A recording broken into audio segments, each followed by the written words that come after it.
Jangan lupa subscribe YouTube channel Metro TV News dan jangan lupa nyalakan notifikasinya. Guna menanamkan rasa kepedulian terhadap lingkungan dan menjaga kebersihan ekosistem sungai, Sanggar Anak Sungai Deli atau SASUDE mengajak warga di tepian Sungai Deli untuk mengolah sampah plastik menjadi eco-brick. Nah, seperti apa ya hasil eco-brick karya warga di tepian Sungai Deli? Berikut kita simak liputannya untuk Anda. Ahoy Horas, Horas, Horas. Jalan-jalan ke Kota Medan tidak lupa membeli ubi. Mari kita lestarikan lingkungan dengan mengutip sampah, menjadikannya sebuah eco-brick. Nah pemirsa, kali ini saya akan mengajak Anda untuk membahas soal pelestarian lingkungan, khususnya di daerah atau di kawasan tepian Sungai Deli. Nah, ada satu program yang diinisiasi oleh Sanggar Anak Sungai Deli, di mana mereka menghadirkan program pelestarian lingkungan melalui pembuatan eco-brick dari sampah-sampah yang ada di sekitaran lingkungan Sungai Deli ini. Dan untuk mengetahui seperti apa sebenarnya program ini dan apa tujuannya, kita akan berbincang langsung dengan inisiatornya, dengan Bang Lukman Hakim. Bang Lukman, boleh berdiri kemarin. Apa kabar Bang? Alhamdulillah baik. Alhamdulillah baik. Bang Lukman, ini kan berbicara soal program eco-brick. Sudah berapa lama? Kemudian sebenarnya konsep awalnya ini seperti apa? Apa yang ingin dihadirkan? Jadi kita mulai program eco-brick itu di Sumut ini tahun 2017. Eco-brick itu adalah seni meminimalisir sampah plastik. Jadi kita coba untuk menabung sampah. Eco-brick itu kan batu bata ringan ya, batu bata ringan. Kita memasukkan sampah ke dalam botol sampai akhirnya padat. Ini bisa menjadi pengganti batu bata. Selain dari bicara pelestarian lingkungan, akhirnya kita bisa menggunakan eco-brick itu menjadi pengganti batu bata. Karena kan batu bata juga dari tanah liat ya, yang itu diambil dari alam yang bisa merusak alam itu sendiri. Kenapa tidak kita manfaatkan problem? Sebenarnya kita memanfaatkan problem yang ada, sampah yang ada. Sampah kan problem, kita manfaatkan menjadi sebuah solusi, seni meminimalisir sampah plastik. Jadi sampah-sampah itu akan dikumpul, akan dibuat bangku, akan dibuat meja, tergantung inovasi dan kreasi yang kita miliki. Baik, sejauh ini sudah dibuat apa aja nih? Masih tahapan bangku sama ada penahan yang longsor bisa juga. Karena memang tidak gampang ya membuat eco-brick, karena butuh satu eco-brick itu aja bisa menghabiskan sekitar 500 gram sampah plastik. Untuk mencari itu kan sangat sulit ya, dan kita masih proses dari individu masing-masing. Kalau di Sanggar ini kita masih proses dari adik-adik sendiri, lalu kita gotong royong di area sini. Kita ngasilin sampah di sini tuh tidak terlalu banyak sih, karena kita bisa menyimpan, contohnya ini kalau diserakin, ini bisa bertaburan di mana-mana sampai secara estetika. Lingkungan itu tidak indah kan gitu. Tapi ketika dikumpulkan ke satu tempat, akhirnya jadi seperti ini. Program ini udah berapa lama berjalan? 3 tahun. 3 tahun. 3 tahun. Tapi ini sudah mulai berhasil untuk meminimalisir sampah di sekitar sini. Ini adalah solusi yang menurut kita efektif ya, untuk tidak membuang sampah itu sembarangan.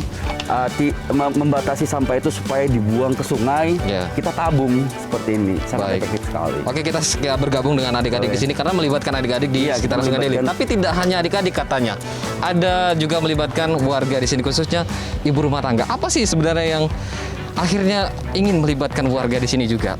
Karena bicara lingkungan, bicara sampah itu adalah tanggung jawab bersama. Bumi ini adalah milik kita bersama, kita hidup di bumi yang sama. Jadi kita coba untuk melibatkan semua orang agar peduli terhadap lingkungan, tapi caranya dengan eco-brick. Eco-brick ini tidak sulit dilakukan karena cuma modal kemauan dan niat. Jika kita mau dan niat untuk ikut serta dalam pelestarian lingkungan, bisa kita lakukan. Gitu. Terus akhirnya supaya ada reward, kita buat tukar eco-brick ini. Eco-brick seperti ini 15 biji kita tukar menjadi 5 kilo beras untuk masyarakat tepian Sungai Deli. Aku pikir itu bentuk dari apresiasi kita ya kepada masyarakat yang mau ikut berkontribusi dalam program pelestarian lingkungan. Biasa, tapi ada rewardnya juga untuk masyarakat. Adik-adik juga punya reward. Adik-adik apa itu Bang? Mereka bisa tukarkan ke buku, ke pulpen, ke paket data. Terserah mereka mau tukar, karena sekitaran, kalau kita bilang sama teman-teman, ini harganya 5 ribuan. 5 ribuan. Kalau untuk membuat satu eco-brick ini butuh waktu berapa lama nih? Kalau sampahnya ada, setengah jam bisa. Setengah jam Tapi bisa. kalau untuk kebutuhan sampah pribadi, 1 bulan nggak bakalan penuh. Jadi kesulitannya justru tidak ada sampah di sini tidak ada akhirnya. sampah. Baik, artinya Seperti cukup itu. efektif. Makanya kita banyak ambil sampah dari sungai akhirnya, Iya. dari sungai, terus dari tempat-tempat lain. Malah ibu-ibu itu udah pesan sampah dari kede-kede yang di mana gitu. Seperti Jadi itu. pesan sampah dulu ya Iya, untuk pesan membuat sampah. ekobrik ini. Tapi kita sapa dulu Bang nih adik-adik yang udah di sini. Halo semua, apa kabar? Baik. Baik ya, alhamdulillah. Kita ngobrol dulu dengan Ulfa ya. Ulfa, kamu udah berapa lama sih ikut membuat ekobrik ini? Dari awal program ini itu tahun 2018 sampai sekarang. 3 tahun ya. 3 tahun. Kemudian kamu udah buat berapa banyak nih? Kalau jumlahnya sih udah banyak banget ya, nggak tahu berapa, mungkin udah sampai ratusan maybe. Ratusan. Iya, bahkan udah buat kayak gini, buat tembok juga kemarin, buat meja itu udah. Udah banyak yang dibuat. Kemudian menurut kamu apa sih poin penting atau apa yang bisa ditarik dari program-program yang dihadirkan Sasudi khusus untuk ekobrik ini? Program yang paling menarik itu adalah ini sih ekobrik, karena benar-benar kayak ada sih efeknya itu. Untuk meminimalisir sampah itu sendiri gitu. Selama ini kan kita makan, kita buang sembarangan, atau kita letak di tong sampah, itu bakal jadi sampah lagi kan di TPA. Nah, ini adalah solusi banget, jadi bisa buat meja, bangku gitu. Ini paling solusi ekobrik. Luar biasa ya berarti efektif. Bang, ini respon adik-adik ini juga Iya. cukup positif. Jadi kita sambil buat ekobriknya. Sebenarnya apa sih yang ingin ditanamkan ke teman-teman, khususnya adik-adik di sini yang mungkin juga generasi kita untuk menjaga lingkungan? Apa pesan khusus yang ingin diberikan ke adik-adik di sini? Kita kan makhluk hidup ya, berkembang biak bicara regenerasi. Iya. Bumi ini kan sudah problem sampahnya sudah sangat luar biasa sekali, akhirnya sampai merusak ekosistem itu sendiri. Apalagi bicara ekologi ya. Akhirnya kedepannya apakah juga nanti anak cucu kita atau generasi kita juga bisa menikmati lingkungan yang seperti kita nikmatin. Jadi sebenarnya ini menjadi tanggung jawab moral. Baik. Menanamkan kepada adik-adik ini juga punya tanggung jawab moral untuk menjaga lingkungannya.